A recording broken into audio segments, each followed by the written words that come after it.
Alright guys, super excited for this video because I'm going to be sharing with you a brand that is doing over $100 million in revenue every single year and honestly has one of the most optimized websites I've ever seen. So of course, I'm going to be sharing that with you today in this video.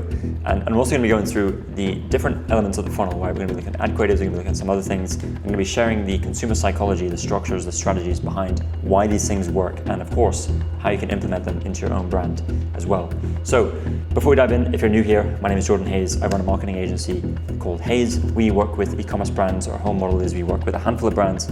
We do a number of different things and we really see ourselves as like partners with these brands, but we do everything from customer acquisition, customer retention, paid ads, ad creatives, CRO, landing pages, email marketing, and even like overall business strategy as well. Our clients really see us as a go-to to help them scale and overcome the challenges going from 7 figures to 8 figures in revenue. So with that said, let's dive into the video. Now, before we actually get into the details, I want to show you guys some proof that I guess you can trust what I'm saying, and I'm somewhat qualified to speak on this topic. And this is one of our clients last month, near the 8-figure run rate, over 800K in revenue. And yeah, it's an 8-figure brand that we work with. So yeah, hopefully that gives you a little bit of insight into, I guess, how I'm qualified to speak on this topic. But yeah, let's get into it. So the brand that I'm going to be sharing with you is a brand called Homery. And this brand is a furniture brand, right? They do a lot of different furniture from you can see how many different collections they have, right? So thousands and thousands of SKUs, thousands of different products. And the website is really what I want to focus on today. But I do want to start with the ads because just like any funnel, we're always starting with ads, right? Paid ads, let's see what the strategy is there. And then let's break it down and let's eventually come to the landing pages, eventually come to the website. I'm going to be showing you the PDPs, the cart, the checkout, everything, okay? So the first thing is the ad library. Now, this is an international brand, right? So they're running ads in a lot of different countries. They have different Facebook and Instagram pages for different countries and then different ad accounts as well. But we're just gonna be looking at the main one here. And obviously they're running 140 results, 140 ads just on this page alone. I can imagine across all of their pages, they're running probably over 1,000 ads. So the good thing that Homery does is they have a good diversity of ad creative styles and concepts, meaning they have these very simple dynamic product ads, which are very common when you have a lot of SKUs, just to show the customer the product that they were looking at. And this is usually a retargeting ad, but we're going to be focusing our attention more on the prospecting ads for this video, okay? So one thing I wanted to highlight is the fact that they're doing these partnership ads, right? So you can see Radiance Decor and more with Homery. Now what this means is that this is a partnership ad. It's similar to whitelisting. It's basically the same as whitelisting, but you're selecting instead of only showing it through the creator's page, you're selecting the partnership where it's going to show both your names. And it works pretty much in the same way as whitelisting, where it looks more native to the platform, lowers the barrier, lowers the kind of the defense in your users and your viewers who are seeing this because they don't really see it as an ad, right? Okay guys, let's get into these mirrors from Homery. These mirrors are very sturdy. So it's super raw, right? Of course they're showing the more professional style ads, which we'll look at as well. But these ones are very raw, native, as if someone a creator would have posted it on Instagram, on TikTok. And high quality. Of course they came with the components behind them, which make things so much easier. And of course with furniture, with something, even apparel, you just want to show how it looks. You want to show how it looks on the home. You want to show how it looks on a person, if it's apparel, if it's jewelry, accessories, even things like makeup. You want to show the end result, how it looks, right? Because what you're going to do is you're going to start future pacing, right? Which is a consumer psychology tactic, is basically where you're projecting the desired state for your customer, and you're giving them the space to put themselves in the shoes of the end result, and then basically they are the ones that start to see that the vehicle to get them from where they are now to their desired state is your product. I decided to hang them in my entryway and they are just the perfect size. I love that you can... Okay, so this is super raw, right? This one is in Spanish, right? So obviously they're targeting different countries, different demographics as well. Even if it's within the US, they're targeting Spanish speakers. We're not going to go through this obviously because, I'm not going to be translating this in real time.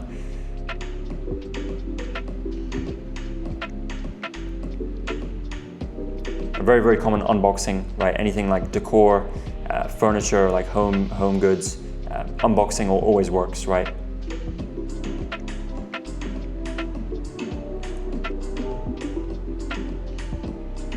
Again, showing the product in the home, right? So we see a very simple style of ad that they're running. Of course, we have these images as well with little headlines, right? If we just zoom in here, it's actually not the best way to look at it. But yeah, we can see like these, it has the image of the product in the home, and then it has, the headline of just what the product is with, best-selling shop now. So very, very simple, right? Nothing crazy.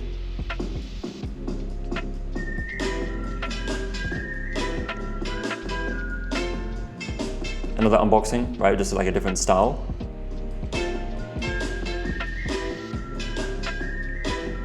So not only is this brand running whitelisting ads with creators, they're also running UGC, these creator ads, through their own pages as well. And that's what I would recommend.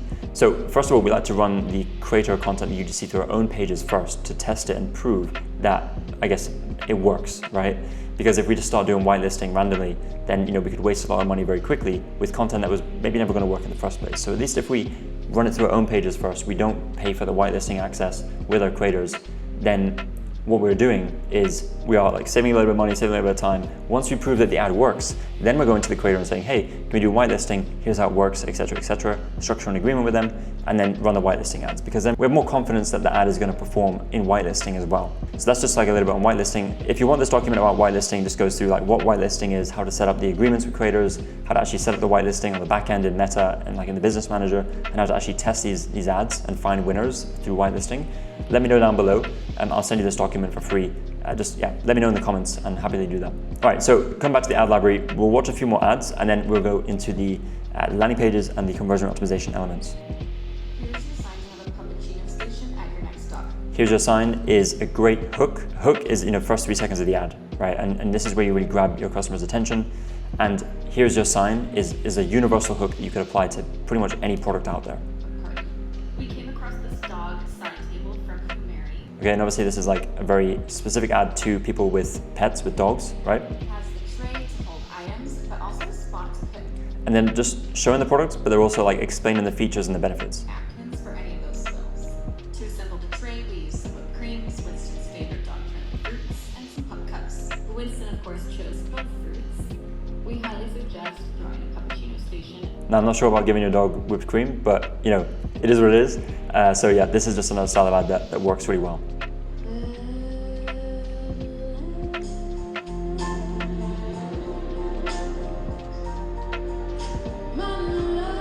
So also UGC, but we're purely just showing the product. We're showing the outcome, right? Again, aspirational style. We don't need to add context in some cases. We're just showing the outcome. So you see, yeah, they're doing like a lot of whitelisting, as I said, in different languages as well. And then let's watch a few more ads.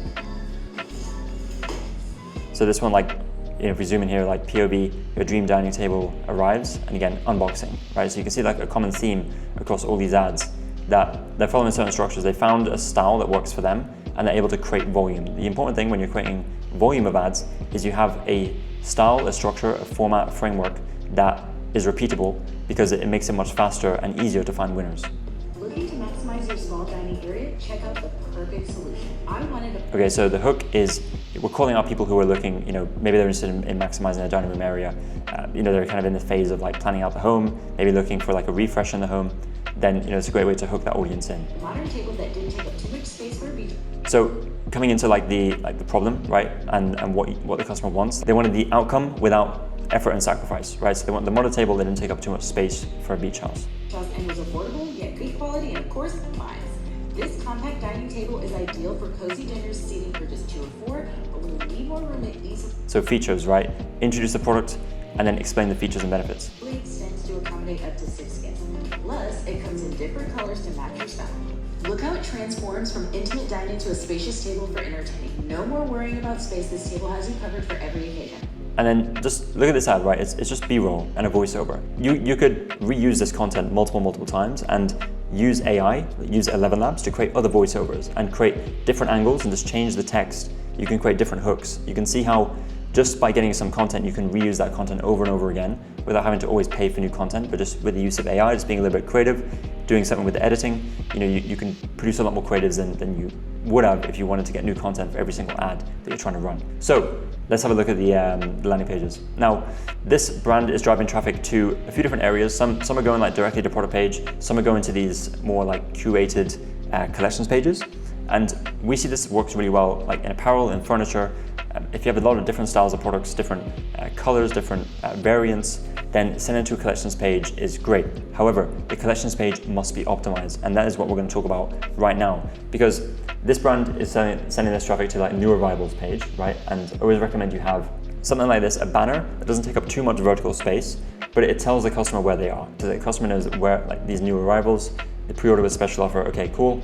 They have this like cool like highlight feature, like not necessary, but the point is just to tell the customer where they are. Now, the collections page itself is really, really optimized. We're gonna go through each of these cards and explain why. First of all, there's clear separation between the products, right? It's very easy for me to, look at this product and focus on this product, and then look at this one and focus on this one. The images follow a similar style in terms of lighting. They're maybe not always from the same angle, but they follow a similar style in terms of lighting, right? So that it's very easy to switch, like to look at all these images, and it's not as jarring on the eyes if like they were a lot different, okay? So it's important when you have different products, and maybe you can't shoot all the products from the same angle, is to create some consistency with the lighting instead. Now, other things that this brand has on the collections page is the price, and then obviously this is like a timer. This brand obviously likes to focus on more discounts, right? And I think in something like as commoditized as furniture with this, I guess it's what works for them.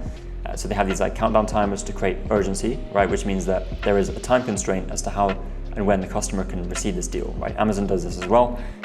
So they have these like flash offers, and that is really what this brand is going for here. They have the title of the product, the price, and the savings to strike through, and then some call outs here: free shipping, 24-hour dispatch, and then the reviews. So if you see my other videos and we look at collections pages, you find that the most optimized collections pages always have the same elements. They always have the images and the similar lighting or angle that we spoke about. They always have like clear separation between these product cards, and they always have the elements: product headline, pricing with strike-through savings, some additional benefits like free shipping, and of course the star rating and number of reviews. Okay, so you can see that here. Now they've added this kind of like badge, like new lower price. You can really use the real estate of these images as well to add like spring sale. You might want to add like bestseller. You might want to say like limited time offer, something like that. You can obviously do a lot with it. New here as well. So you can see how this is very like consistent, and a lot of the conversion optimized principles like social proof and everything else that we know is going on here. Now, another one is they're driving a lot of ad traffic to this collections page that's called like influencers and homery. And this is an interesting page because people are seeing ads from influencers, from people who are styling their homes, and like we're doing the aspiration in those ads, right? We're showing them like the outcome that they would want. And then we're driving them to this page where we create that congruency between what they're seeing in the ad and what they're seeing on the landing page, which is styled homes, home inspirations, right? Which is really what comes here. Homey partners with tons of creator influencers from the design spectrum. We're creating some social proof, some authority around Homery, the brand, partnering with these influencers, to create and style their homes, right? So if the influencers are trusting Homery to style their homes, then you can as well, right? That's really what is getting across here. And there's featured styles, so they're showing like the featured styles, but also like this is kind of clever. They're using these kind of like common features, I guess, to have some call outs, some like social proof. These videos as well, like these UGC ads of like styling this specific style, this Japandi style in different homes. Really, really cool, because again, what do we want to do? We want to create aspiration. We want customers to be able to see this is how their home could look if they buy these products. And then they're just going into like a different style, and this is the same format. Maximalism style, same format. Garden style, same format. This is like they have these different tabs which you can switch between, but room makeover inspiration, and then designer collaboration. I guess this is if you wanted to collaborate with them yourself. Okay, next we're gonna look at the product pages, and the product pages are again super optimized, like probably one of the most optimized I've seen. If you've seen like Temu's product pages, if you've seen Amazon's product pages, there's gonna be a lot that rings true, and a lot of similarities here. So let's start with this section on the right here. Of course, we have the product title, which should always come first. Then we have the customer reviews, which usually always comes second. Number one top selling in wall accents, just like a little call out here. The pricing. Now, if you have strike-through pricing, highly recommend it, because what it does, it creates a price anchor.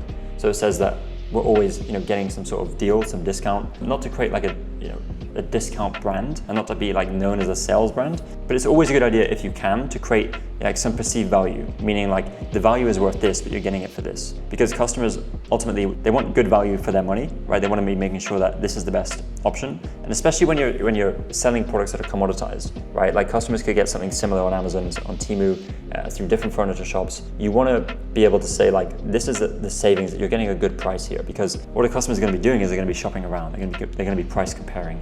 If you're running a brand within that space and that's what you're dealing with, then I highly recommend doing this, because it's going to allow you to get a little bit of edge over the competitors by having those conversion optimized principles. They also have the buy now, pay later, and then the flash sale, as we saw on the collections page. So just going back to the collections page and the product page, there's congruency between what the customer is seeing there and what they're seeing on the product page. You want to repeat those elements. So if the customer sees that there's a flash sale on the collections page and they click through to the product page and they don't see that flash sale, there's an incongruency and they're likely not going to buy. Because if that's the reason why they click through, then you're going to want to make sure that you're showing that on the product page as well. We have different colors and different swatches, and then free shipping to this random zip code that's pulling for me, and then getting in 8 to 13 weeks.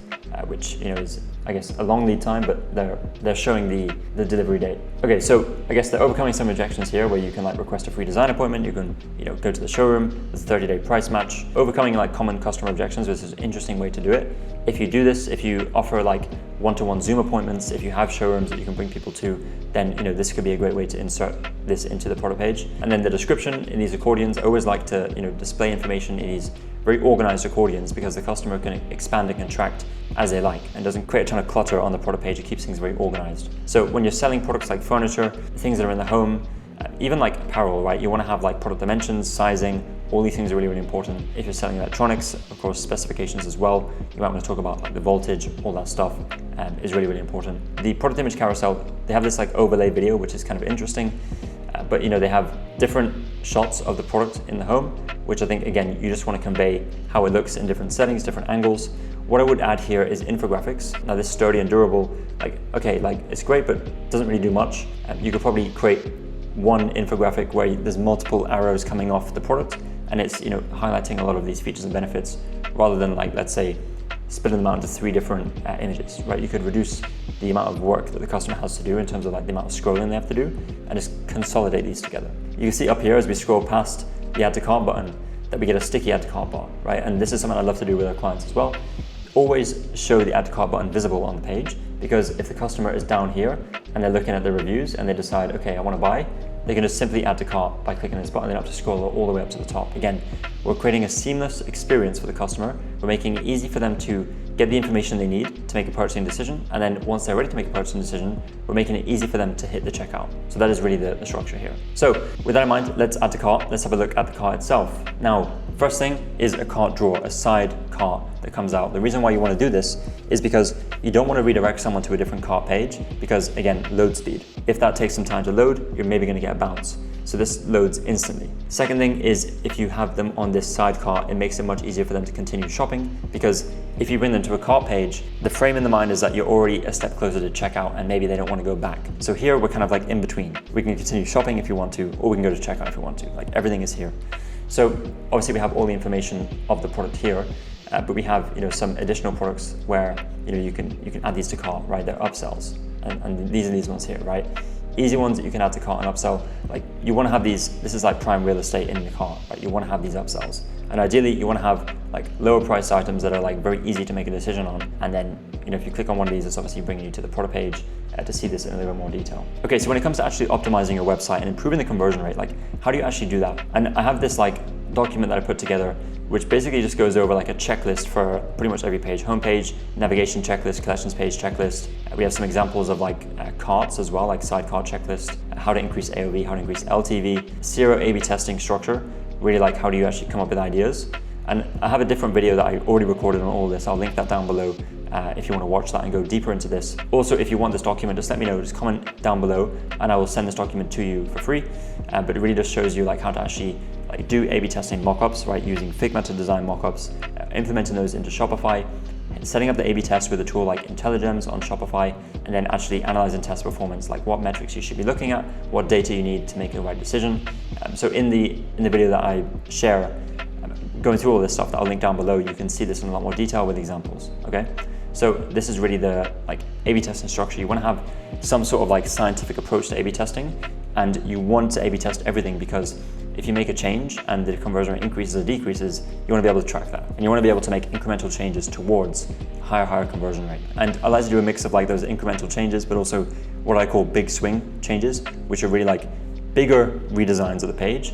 And those are designed to bring a conversion rate from like, let's say like a 1.2% to a 2.6%, rather than going from like 1.2 to 1.3 to 1.5. Like these are just bigger swing tests that usually we do every now and then just to see if we can like jump ahead and do something completely different that works. It doesn't always work, but if it does, the payoff is huge, okay? So just like some ways that I like to think about CRO with my clients. And then I wanted to show you one last thing as well with Homery and what they're doing with their abandoned checkout emails. And I like this. I think it's super smart. So basically, while I was browsing the website, I added this like the sofa to my cart, and the abandoned checkout email they sent me was a screenshot of the cart. So what's very common, like pretty much every e-com brand has these abandoned checkout emails where they will do like a dynamic product block where they'll show you the image of the product. However, Homery's taken that a step further, and they're actually inserting a screenshot of the cart, right? So that I've already seen this, right? And it already looks familiar. And the way that they've done this, I mean, each of these is a separate image. So they're using maybe some software to pull in this, image, and these things here, like this image and this obviously button, they're separate images, right? So those are more like static. And of course, this is being pulled in dynamically as well, like the savings, because they have different coupons depending on how much you're spending, right? So of course, like it's just a simple like if statement, like if the product price is over this, then show this image. And again, like they're maybe using some software to do this. I think it's just very smart as a cool way, a different way to show this. And then it's really just, it literally is like the cart. And then, some other things I can just click through and continue shopping. So thought this was smart, wanted to share this with you guys as well.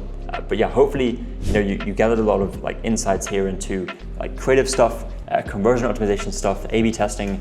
As I mentioned, the videos are linked down below to go deeper into the A/B testing stuff. I highly recommend checking those out. And yeah, if you are looking for a partner, if you're running an e-com brand, you're looking for a partner to help you scale profitably and really take care of the acquisition and even the retention marketing for you, then there'll be a link down below. You can like check out my website. If you're interested, you can book a call with me. We can have a chat and really just see where we can help. Right? If we can't help, we'll let you know. We work with a handful of brands. We have a very strict process for bringing on clients. We only work with the clients that we really believe in after doing a deep dive into your funnel and financials, just to make sure that we can really deliver on your objectives. Right? So with that said, hopefully you enjoyed this video, and I will see you in the next one.